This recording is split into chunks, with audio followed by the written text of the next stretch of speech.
Who tell them a tale? Could I ever be now? Yeah, they really make we suffer. I'm going to go right down till it's over. Welcome back inside the Now Morning Show. Now, coming up at the end of October, we have a Tobago Carnival. Before that, we have Burna Boy coming across in Tobago. But all of that is currently being overshadowed by the discord between the PDP and the THA. This morning, I want to welcome the president of the Tobago Business Chamber of Commerce, Mr. Martin George, to discuss their perspective on it. Good morning to you, Mr. George. Hi, good morning to you, and good morning to all your viewers and your listeners if they're following online. It's definitely interesting, although I'm not even sure it's really discord between the PDP and the THA as much as it is really internecine warfare within the bosom and belly of the PDP itself. And it is spilling over into and affecting the THA. But it really seems to be a party issue more than anything else. All right, that's fantastic. So then let's start there. How does this spillover now affect the business sector in Tobago? Well, I mean, the point is, any such thing which creates political instability, of course, that is never good for business. And I mean, we are now recovering, coming out of the pandemic, and things are definitely picking up in Tobago. There is renewed interest in Tobago. Lots of persons from Trinidad are thinking of, investing, looking to purchase a property in Tobago or, do business in Tobago, come across to Tobago for vacation with their friends, families, etc. So, I mean, things are really, getting nicely, prepped here in Tobago to be able to capitalize for the rebound from the pandemic. So this is the last thing Tobago needs right now. And we are hopeful as a business community that the, powers that be will get their act together within, as I say, the bosom of the PDP party and ensure that they sort this out so that the island of Tobago and the economy of Tobago doesn't suffer as a result. Mr. George, do you honestly see a way out of this? I mean, I know that you're proposing mediation between the two parties involved, but do you honestly see a way out of this? And what is that way that you see? Well, I mean, at the end of the day, we never rule out the possibility of mature, reasonable, rational conversation between two, adults who are able to conduct that in a respectful manner. The fact of the matter is that there have been issues raised by Mr. Duke. Mr. Fali Augustine has also raised some issues. So I think that it's a question of us trying to find some common ground in terms of how we treat with it moving forward. If it is that both parties choose to dig in their heels and harden their positions, then, I mean, the only way that is going to then be resolved is a clash. And I mean, that clash will not be good because, you have provisions within the THA Act which provide for the removal of a chief secretary if there's a vote of no confidence. So then there's also provision if for instance, the deputy chief secretary, if there's no confidence in him. So, there are issues that can really boil over and create turmoil and conflict that I think Tobago does not need right now. Understood. The root of all this appears to be communication. It seems as though things have been lost in translation, or money that was supposed to be here is not here, or people assuming all sorts of different situations we've been hearing about, especially when it comes to what seems to be the root of it. But what do you really think is at the heart of all of this dispute? Well, I think it's a clash of personalities, a clash of egos, a clash of ambitions, a clash of agendas. If you understand me, I mean, if you remember in the play Julius Caesar, where, it was said, yon goes Cassius with a lean and hungry look. Such men are dangerous. He thinks too much.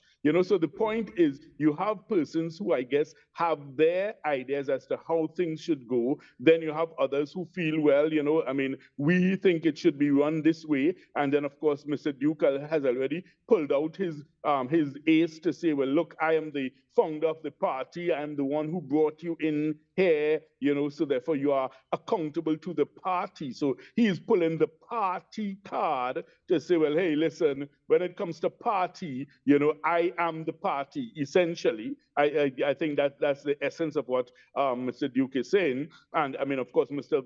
Augustine's position is, hey, listen, I am the chief secretary.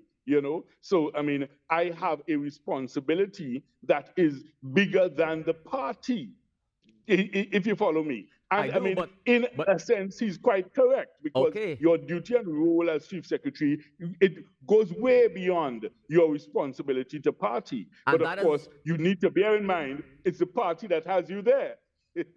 And that is the part that's very interesting for me, because as far as I'm concerned, when you get into governance, you no longer, it's not about party anymore. It's about the representing on behalf of the people and doing what's best for the people of these in the situation, right? The people you're governing. So at the end of the day, is it that the THA or the chief secretary, because he comes from that party, does he have to answer to the party, or does he have to answer to the people directly?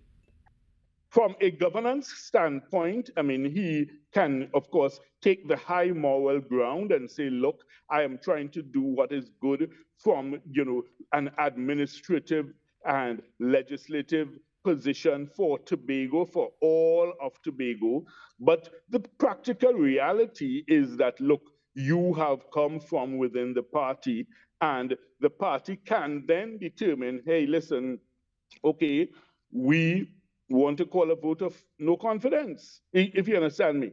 And if that motion is put on the floor and it's carried and it goes against the chief secretary, then he has to demit office. So you see, as much as one would like to think that, well, in pure and altruistic terms, yes, I am divorced from my party obligations and the navel string of the party. The fact of the matter is that the party does have the ability to call these shots on you. And if you don't survive the vote of no confidence, then your only alternative is to demit office. So, it really is a bit of a tightrope that Mr. Augustine is walking in that regard, because Mr. Duke, I think, has clearly signaled that, he is the party, and I guess with that he's probably sending the signal to say, listen, the party is backing me, the party is behind me on this.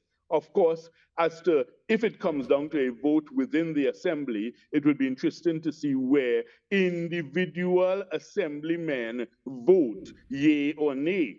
Now, quite, one interesting conundrum that, we have to be aware as, I mean, maybe a remote possibility, is that it could end up being maybe the minority leader on the other side who makes the final decision, because you remember it's 14-1.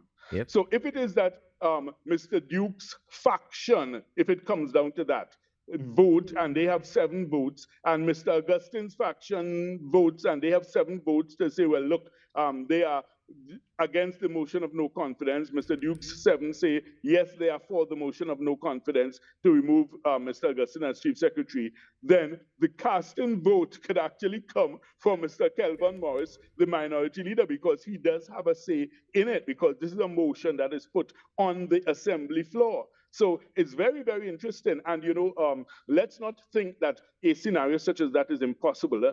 Remember, in St. Vincent some years ago, James Son Mitchell, his one seat turned out to be the most decisive seat, because they also had 15, parliamentary seats, and there were 7 on one side, 7 on the other, and he was the one independent, and he ended up becoming prime minister. So that one seat or that one vote could end up being very critical in the grand scheme of things. So let's not discount that as maybe a remote possibility, but still it is there as a possibility among the range of options that can play out in this imbroglio that threatens to engulf the THA at this point.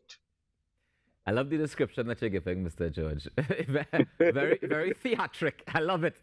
But is this the type of leadership that we expected from the PDP when Tobago said, all right, we're going to try a new party, we're going to put them in power, even though we know that they're young, we know of the history of certain members of the party maybe to be this level of bravado. We've seen it before, right? But did we expect it to come down to a battle of the head of the THA versus the head of the PDP? Well, I saw in one of the weekend newspapers an economist, I think it's Dr. Indira Sajiwan, she suggested that because of, the personalities involved when one does, an analysis, she said she was not surprised that something like this happened. I mean, of course, the fact of the matter is that it's a matter of public record that Mr. Duke is a very down to earth, rootsy type of, grab you by the scruff of your neck type of person. And I mean, of course, his history within the trade union and stuff like that has shown he loves to get down and dirty, down in the mud and wrestle with you. So the point is, at some stage, I guess, unless you are on board with him in a meaningful way, something like that, I guess, was destined to happen. It's just that it seems to be happening sooner rather than later. I think people may have, expected, well, at least, there would be a 1 year or 2 year honeymoon period. But then if you think of it, think back, let's look at it historically in context. With the NAR and the One Love, when they swept the polls similarly, 33-3, right? In Trinidad and Tobago, and you had the Panday, Robinson, One Love. Everybody was hugging up, and everybody was starry-eyed and dreamy-eyed and whispering sweet nothings in each other's ear until they started biting each other and kicking and stabbing and coughing and cussing, and it didn't take very long for that to happen. So I guess in a way this is happening, but it's just within a party, one party itself, rather than an amalgamation of parties, which is what the NAR was. Right. Now, Mr. George, before we wrap, I just want to find out. You mentioned a little while ago that when he was a trade union man, Mr. Duke was known for being down on the ground, for making noise, for being that bravado and stepping out and protesting and doing all these things. But should there have been a switch when you get into governance, or do we treat the governance the same way that we would treat the running of the trade union? Well, okay, let's look at all the persons from trade unions who have gone into politics, who have been in parliament, who have been in public life in terms of, part of the governance structure, whether in actual governance or in opposition. You look at their history, it appears very difficult. And it seems that as much as you may take the trade union man out of the union type, activity or the union type mentality, and you dress him up, you shower him, you bathe him, you put on a nice suit of clothes, you powder him up, and you bring him out and parade him in the parliament. It appears that regardless of that trade union grounding and formation, which really brought them to national attention in the first place, it appears that is really what, still drives them in a large measure. You look at the history, starting from, you Butler, come all the way forward. You've seen so many of them with that type of mentality. So it appears that this is what they are comfortable with. This is what has worked for them within the trade union movement, that very confrontational approach. So therefore, don't expect a leopard to change its spots simply because you put on a suit and a tie on him and put a briefcase in his hand. Nice. Mr. George, since you've offered mediation, has anybody taken up the offers yet? Anybody responded?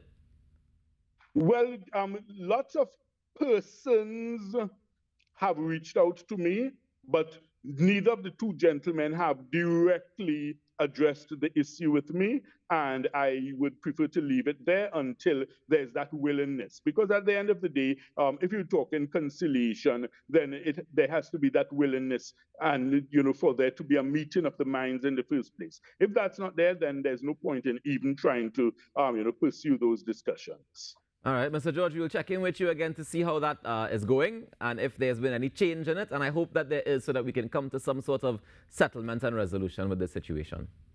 Indeed. And I think for the good of Tobago and the good of Trinidad and Tobago, we all hope that there's an early and amicable resolve to this debacle. Thank you so much for joining us this morning, Mr. George. All right.